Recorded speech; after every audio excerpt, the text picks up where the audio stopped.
অবশেষে নাম্বার 10 খুঁজে পেল স্প্যানিশ ক্লাব বার্সেলোনা। ক্লাবটির ঐতিহাসিক এই জার্সিটি পরে আগামী 6 বছর মাঠ মাতাবেন স্পেনের তারকা ফুটবলার লামিন ইয়ামাল।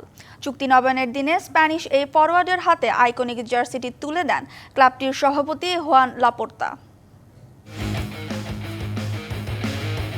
বার্সেলোনার 10 নম্বর জার্সি, যাতে জড়িয়ে আছে ক্লাবটির কয়েক বছরের ঐতিহ্য, অর্জন কিংবা সাফল্য, যাই বলা যায় না কেন। এই জার্সি যার গায়ে উঠেছে সেই পেয়েছে কিংবদন্তির মর্যাদা, হয়েছেন সম্মানিত। যেমন ব্রাজিলের সাবেক তারকা ফুটবলার রোনালদিনহো কিংবা আর্জেন্টাইন রোমান রিকেলমে। তার আগেও বার্সেলোনার নাম্বার 10 পড়েছেন ব্রাজিলিয়ান কিংবদন্তি রিভালদো। এছাড়া কিংবদন্তি ফুটবলার দিয়েগো ম্যারাডোনাও ছিলেন বার্সার নাম্বার 10। আর লিওনেল মেসির কথা তো আলাদা করে বলার কিছু নেই। 2008 থেকে 2021 সাল পর্যন্ত, অর্থাৎ 13 বছর এই জার্সিটাকে আরও গর্বিত করেছেন ফুটবল জাদুকর। এই 10 নাম্বার নিয়ে এক একটি ইতিহাস করেছেন আর্জেন্টাইন সুপারস্টার।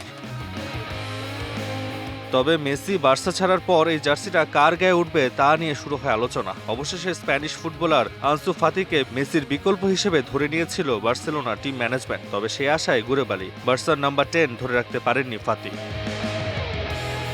এবার নতুন নাম্বার 10 খুঁজে পেল স্প্যানিশ জায়ান্ট বার্সেলোনা। কাতালানদের হয়ে দুর্দান্ত সময় পার করা লামিন ইয়ামালের গায়ে উঠতে যাচ্ছে ঐতিহাসিক এই জার্সিটি।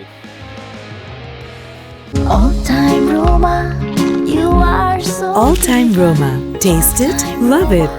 বার্সার সঙ্গে 2031 সাল পর্যন্ত চুক্তি নবায়ন করেছে স্প্যানিশ এই ফরওয়ার্ড। ক্লাবটির সভাপতি হুয়ান লাপোর্তা চুক্তি স্বাক্ষরের দিনই ইয়ামালের হাতে তুলে দেন আইকনিক 10 নাম্বার জার্সিটি। এছাড়া বার্সেলোনার ইতিহাসে সবচেয়ে কম বয়সী ফুটবলার হিসেবে 10 নম্বর জার্সিটি পেয়েছেন 18 বছরের লামিন ইয়ামাল, যা একজন ফুটবলারের জন্য বেশ গর্বের এবং আনন্দের। এদিকে চুক্তি স্বাক্ষরের পরপরই ইয়ামালের 10 নম্বর ফ্যান জার্সি বিক্রি শুরু হয়ে গেছে বাজারে। এখন ভক্তদের মনে প্রশ্ন, যে যোগ্যতায় এই ঐতিহাসিক জার্সিটি গায়ে জড়ালেন ইয়ামাল, তার মান ধরে রাখতে পারবেন কতদিন? নাকি আনসু ফাতির মতোই ভবিষ্যৎ অপেক্ষা করছে ফুটবল বিশ্বে নতুন এই তারকার জন্য? তা অবশ্য সময় বলে দিবে। তাসওয়ান নাফি, ডিবিসি নিউজ ডেস্ক।